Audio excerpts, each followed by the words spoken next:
আসসালামু আলাইকুম প্রিয় শিক্ষার্থী। আজকের এই পর্বে আমরা টাইপ থ্রি এর কোশ্চেন নিয়ে আলোচনা করব।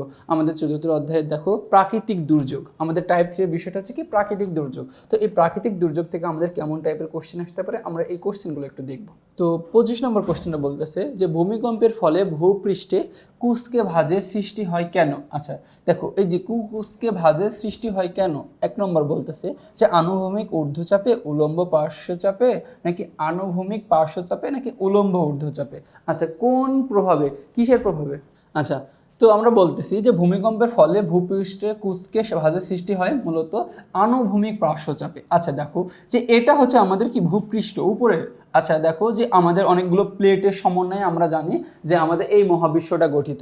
তো মনে করো যে এটা আমাদের একটা প্লেট, এটা একটা প্লেট। তো এই প্লেটটা এখন এই প্লেটে যখন সংঘর্ষ দিবে, তো সংঘর্ষ দেওয়ার ফলে এক প্রকার হচ্ছে কি আনুভূমিক ভাঁজের সৃষ্টি হবে। তো দেখো এই ভাঁজের সৃষ্টিটা এইভাবে আমাদের কি উঠে যাবে। তো তখন হচ্ছে আমাদের কি একটা কি যে বড় ধরনের ভূমিকম্প সৃষ্টি হয়, তখন বলতেছে যে আনুভূমিক পার্শ্বচাপে। এরপরে আমরা 26 নম্বর বলতেছি যে নিম্নের কোন জেলাগুলো ভূমিকম্পের প্রলয়ঙ্কারী বলয়ে অবস্থিত। আচ্ছা প্রলয়ঙ্কারী বলয়ে অবস্থিত নিম্নের কোন জেলাগুলো বলতেছে ঢাকা। আচ্ছা ঢাকা আমাদের হচ্ছে বিপজ্জনক বলয়ে অবস্থিত। ঢাকা, চট্টগ্রাম, সিলেট, নাকি চট্টগ্রাম, সিলেট, কুমিল্লা, নাকি চট্টগ্রাম, রাঙ্গামাটি, বান্দরবান, নাকি চট্টগ্রাম, সিলেট ও রংপুর অঞ্চল। দেখো এই তিনটা অঞ্চলকে আমরা বলতেছি ভূমিকম্পের প্রলয়ঙ্কারী বলয়ে অবস্থিত। কি প্রলয়ঙ্কারী।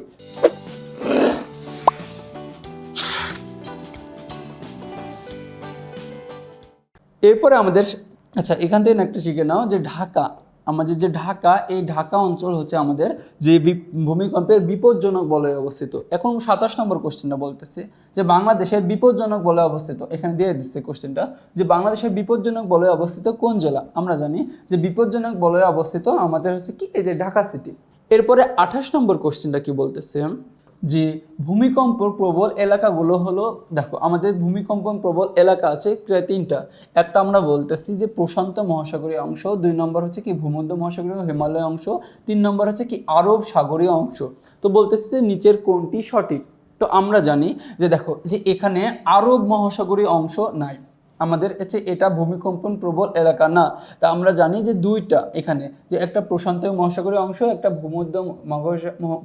ভূমধ্য সাগরীয় হিমালয় অংশ। এই অঞ্চলটা কেন বলছে কি যে ভূমিকম্পন প্রবল এলাকা, তার মানে কি 1 ও 2। এরপর 29 নম্বর কোশ্চেনটা কি বলতেছে একটু দেখি। অ্যালিসিয়ান একটি কি, দেখো অ্যালিসিয়ান একটা কি তাই বলতেছে। তো আমরা জানি যে অ্যালিসিয়ান একটা কোনো উপসাগর না, দেবতা না, বরফের স্তূপ না। তো এটা হচ্ছে কি অ্যালিসিয়ান একটা হচ্ছে কি দ্বীপপুঞ্জ। আচ্ছা দ্বীপপুঞ্জ কি, আচ্ছা সমুদ্রের মাঝে মাঝে মাঝে যে দিয়ে একটা দ্বীপ উঠে উঠেছে এইটাকে আমরা বলতেছি কি দ্বীপপুঞ্জ, ঠিক আছে। তো অ্যালিসিয়ান হচ্ছে সেই টাইপের একটা হচ্ছে কি দ্বীপপুঞ্জতে অনেকগুলো দ্বীপ একসাথে গঠিত হয়, সেটাকে আমরা হচ্ছে দ্বীপপুঞ্জ, ঠিক আছে। এরপরে আমাদের 30 নম্বর কোশ্চেনটা বলতেছে যে ভূমিকম্পের বলয়সমূহকে একত্রে কি বলা হয়। আচ্ছা দেখো যে ভূমিকম্পের বলয়সমূহকে একত্রে আমরা জানি যে সিসমিক রিস্ক জোন বলা হয়। কি যে সিসমিক রিস্ক জোন। আচ্ছা এই রিস্ক জোন বলতে বোঝাইতেছে সিসমিক রিস্ক জোন যে কোন অঞ্চলগুলো কোন বলয়ে অবস্থিত। যেমন আমরা একটু আগে দেখলাম যে সিলেট, তারপরে চট্টগ্রাম, তারপরে হচ্ছে রংপুর, এই অঞ্চলগুলো হচ্ছে কি ভূমিকম্পের প্রলয়ঙ্কারী বলয়ে অবস্থিত। যেমন ঢাকা সিটি আমাদের হচ্ছে কি বিপজ্জনক বলয়ে অবস্থিত। এগুলোকে একত্রে সিসমিক রিস্ক জোন বলা হয়। তো দেখো এরই মাধ্যমে আমরা হচ্ছে কি এই টাইপের সকল কোশ্চেন আলোচনা করে ফেললাম। তো পরবর্তীতে তোমাদের সাথে কি আবার দেখা হবে।